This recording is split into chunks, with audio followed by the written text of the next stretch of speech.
on va commencer avec notre présentation. Nous sommes l'équipe 1. Nous sommes l'équipe 1. Et notre présentation a pour thème principal le fast fashion, la mode rapide. Donc, on va commencer avec la définition de cela et quelques exemples de cette mode rapide.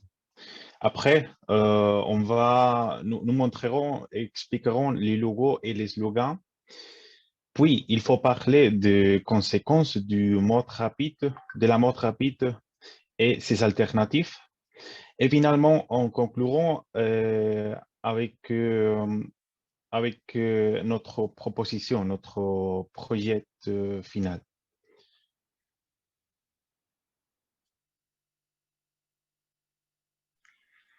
La fast fashion est une chaîne de misère sociale, environnementale, dont l'équation can tenir remplie d'événements neufs.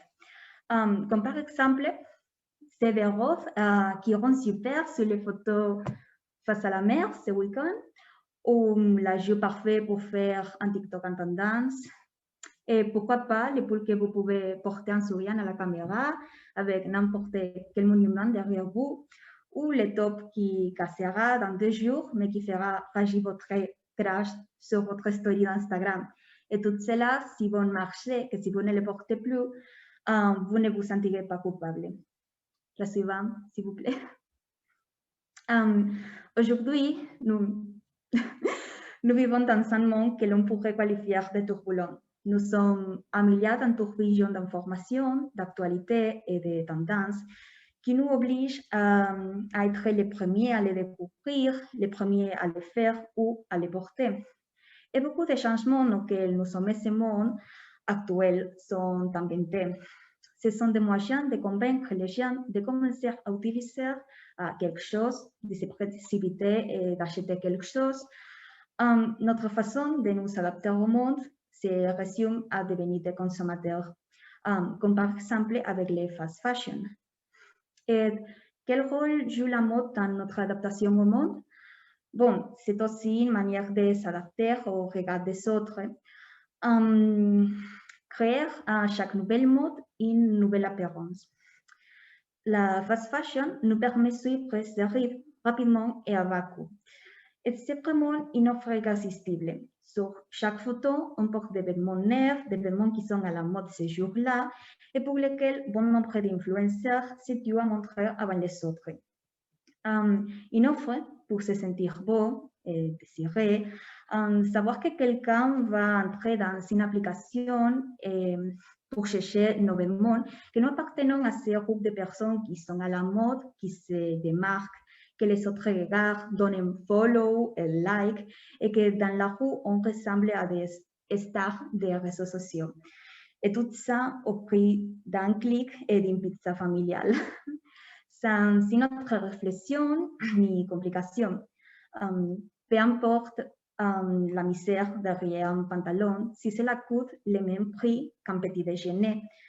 Les produits de mauvaise qualité ou toxiques ne nous dérangent pas si nous ne portons ces vêtements que pour une séance photographique pour l'Instagram. Et nous ne nous soucions pas non plus de ce qui se passe après avoir mis ces mêmes vêtements dans un sac poubelle.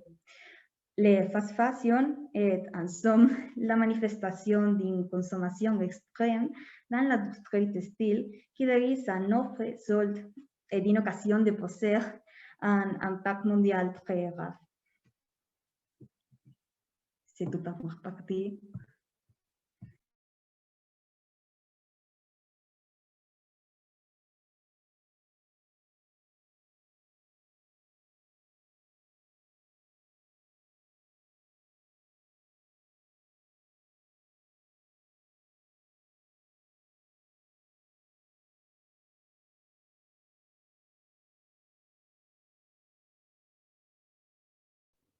Pablo? Excusez-moi. Alors, on peut se demander si nous sommes vraiment de plus en plus écologistes après ce que Elisa a dit. Et malgré le fait que nous vivions à une époque où l'écologisme occupe une place importante dans les calendriers politiques et la conscience collective. Il y a beaucoup d'entreprises du textile qui vont à l'encontre de cela. Je vous propose le cas de Shein, qui est une entreprise que vous pouvez déjà connaître. C'est très populaire.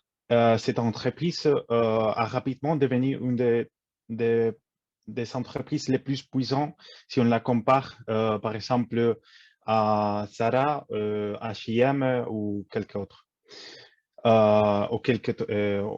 avec seul Inditex.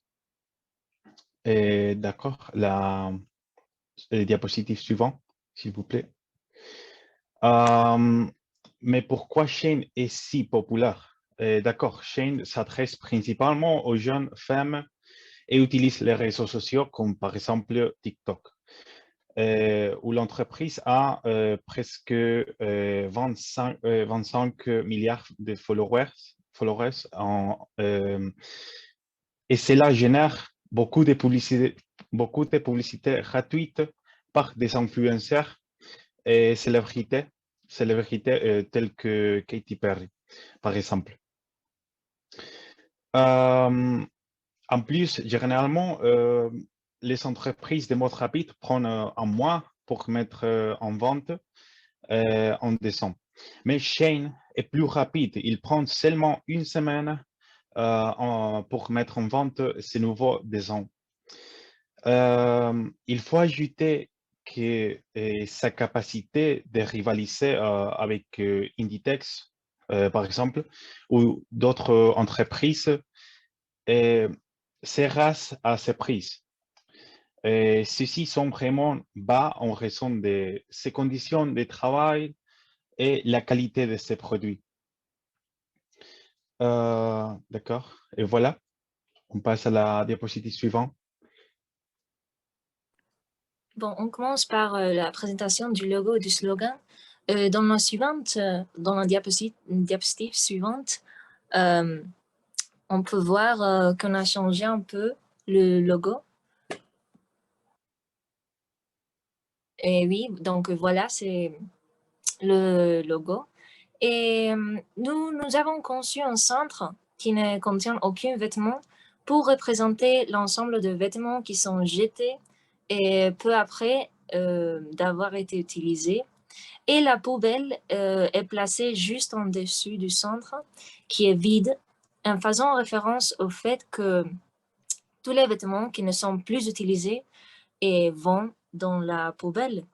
Et nous avons également joué avec les couleurs et le slogan est dans une couleur plus foncée et pour le faire ressortir et défendre l'initiative de notre projet, tandis que le design est derrière lui et plus invisible aux yeux car les gens ne sont pas conscients des conséquences de fast fashion.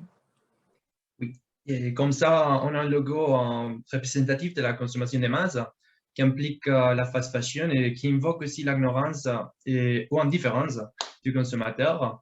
Nous avons donc transcendé ces péchés quotidiens d'acheter constamment ces troupes de choses en une idée aussi minimaliste qui trouvera un écho auprès de tous ceux qui les verront dans le monde moderne. Et puisque cet art de jeter et de renouveler régulièrement presque tous les mondes, et personne n'a probablement jamais vu de tels symboles ensemble comme les centres et la poubelle, sous une mauvaise lumière, nous avons choisi ce logo. Oui, et par rapport au slogan bon marché, c'est du déchet, nous voyons que le slogan représente le fait que bon marché ne signifie pas toujours bonne qualité et les entreprises investissent peu d'argent dans la production de ce vêtement bon marché, puis ils ne sont plus utilisés car ils se détériorent et deviennent de déchets. Oui, et avec ces rimes, nous renforçons cette idée d'acheteur et de lanceur ou de lanceurs de renouvellement, comme j'ai dit avant à propos du logo. Et l'IA des marchés faciles aux déchets apporte ces images que nous avons tous l'habitude de voir aux journaux ou les documentaires des piles de vêtements vont marcher qui s'amoncellent dans les pays du tiers-monde. Et espérons-le, remuera probablement la conscience de ceux qui les voient. Alors. Oui, voilà, et comme on a fait le slogan, le logo, et en faisant référence à conséquences du fast fashion, maintenant on verra quelles conséquences on a par rapport au fast fashion.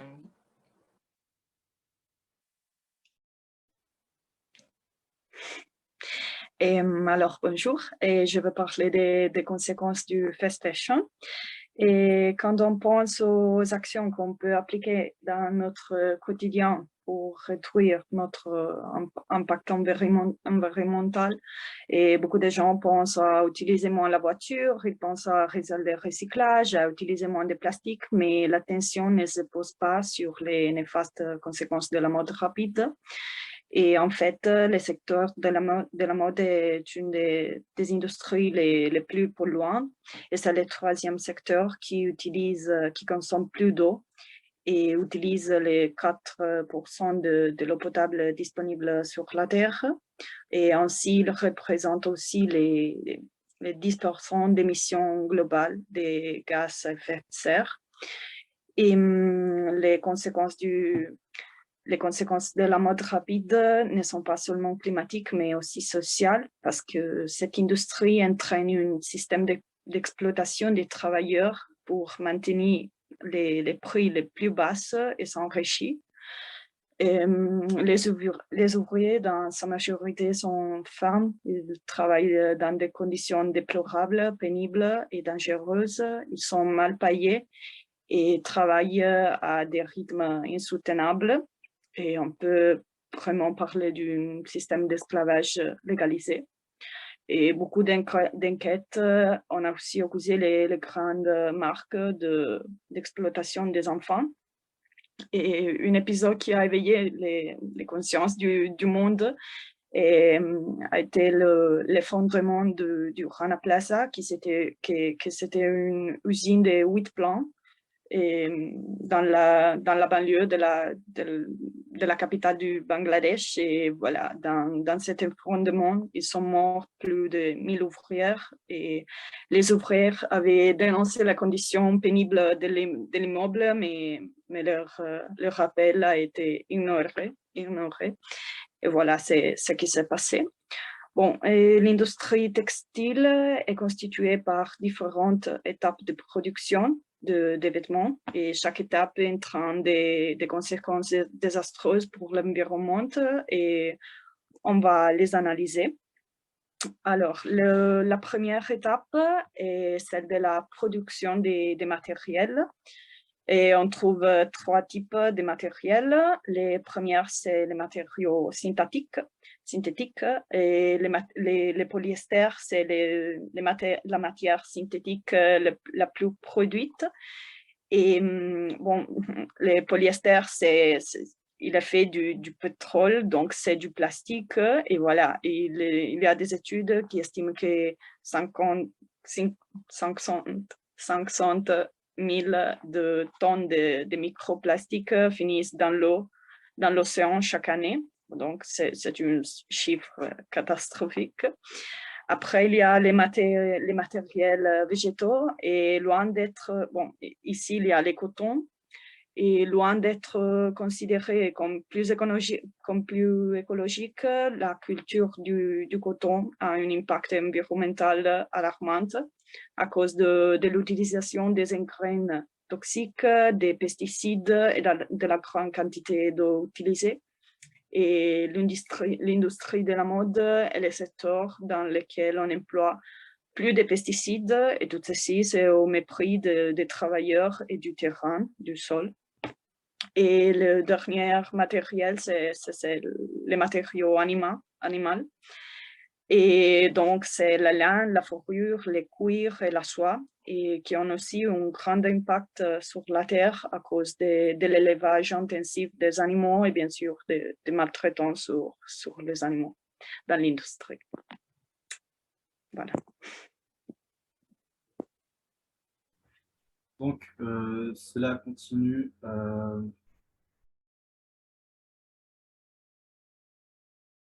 Attendez, parce que je vois un message de... Ok, 10 minutes, ok.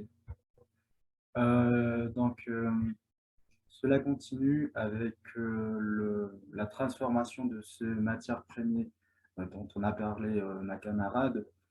Pour cela faire, on utilise, enfin pour transformer ces matières, on utilise des produits chimiques qui sont énormément polluants et qui,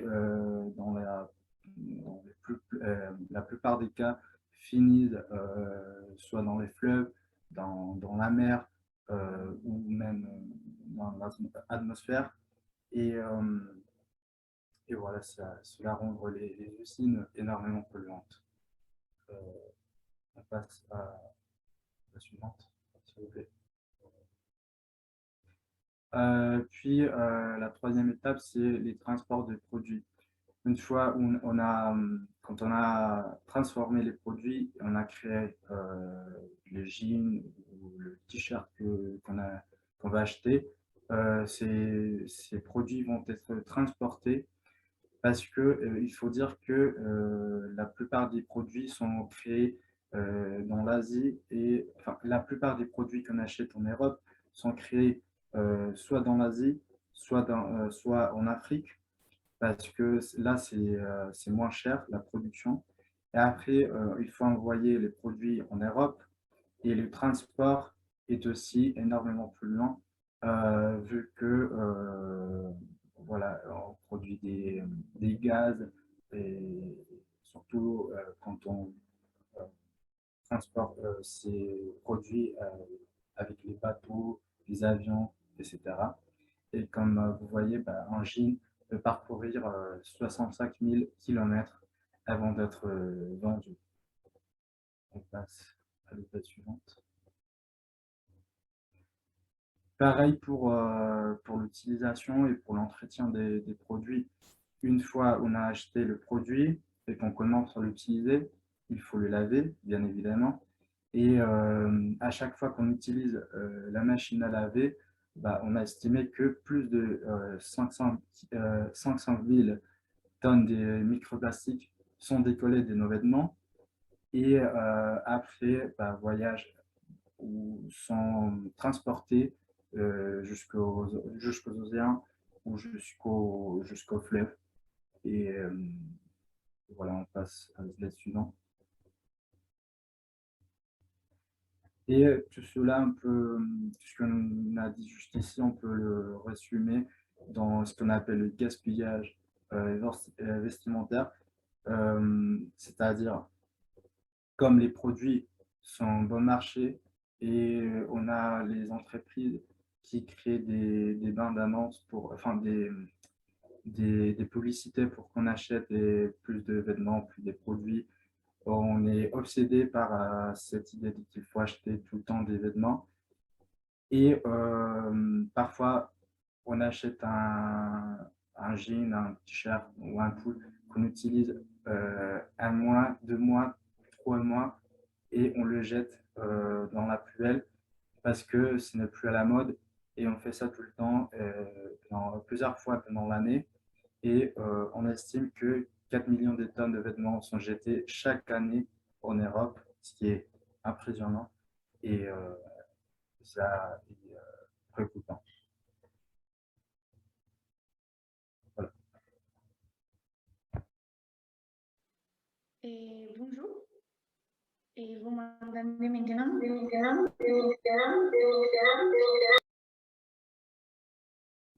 Excusez-moi, Adriana, si vous êtes avec Elsa, est-ce que vous pouvez allumer le micro à côté et parler Parce que tout à l'heure, ça fonctionnait très bien quand elle a parlé.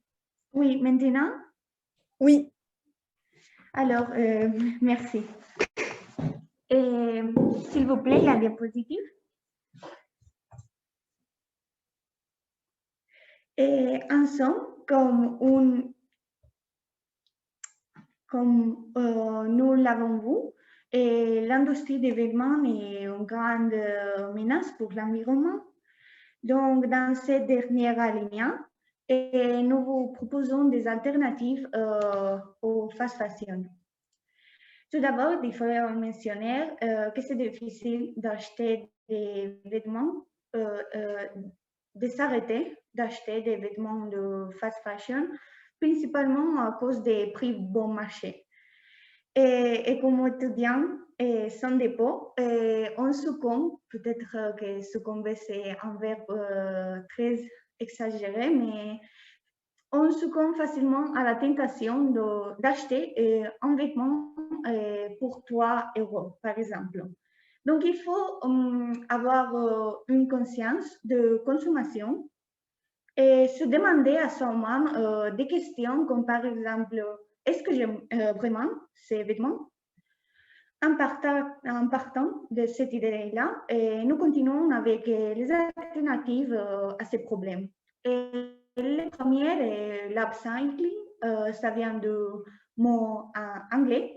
Et l'upcycling, en somme, est une technique de recyclage qui consiste en réparer des vêtements vieillis en leur donnant une seconde vie. Et pour donner un exemple, je ne sais pas si vous aimez le film classique, mais c'est le cas de Scarlett O'Hara qui a fait du film Gone with the Wind. Et elle a fait toute une robe très incroyable d'un drapeau. Donc voilà, c'est l'upcycling. Et la dernière, merci. Acheter des vêtements d'occasion. C'est une option très populaire. On les connaît aussi par le nom de vintage ou vintage. Et c'est une très bonne option parce qu'on trouve des vêtements de très bonne qualité, à très bon prix et unique. Donc voilà. La troisième, s'il vous plaît. Et oui, le slow fashion, c'est tout à fait le contraire idée de ceci de fast fashion. Qu'est-ce que c'est le slow fashion? Alors, tous ces petits magasins que nous avons peut-être à côté de chez nous, et des autonomes, le procès, je m'excuse, le procès de faire ces vêtements est plus lent, donc voilà, slow en anglais, et l'impact pour l'environnement est moins pire que celle-ci de fast fashion. Merci beaucoup.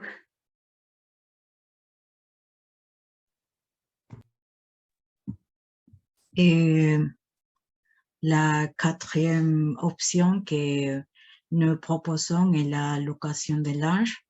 Et bien que nous soyons habitués à la location de vêtements pour des événements spéciaux, on peut aussi voir la location de linge quotidien. Et de nos jours, les entreprises de location de linge sont à la hausse. Et d'autre part, cette solution est très efficace pour garantir la bonne réutilisation des vêtements et pour économiser, car cette possibilité nous aide à maintenir un style différent et frais. Et nous faisons aussi une recommandation du fast fashion qui est très commune en ce temps, qui est l'achat en ligne. Et comme on a dit mes collègues, le processus d'expédition n'est pas seulement le transport, mais aussi il compose l'emballage du produit, les documents, les chargements, les déchargements, etc. Et ça produit une pollution énorme. Et finalement, pour réaliser notre projet, on vous propose dans un premier temps l'échange des vêtements entre familiers et amis parce que cette initiative commence à nous-mêmes. Et merci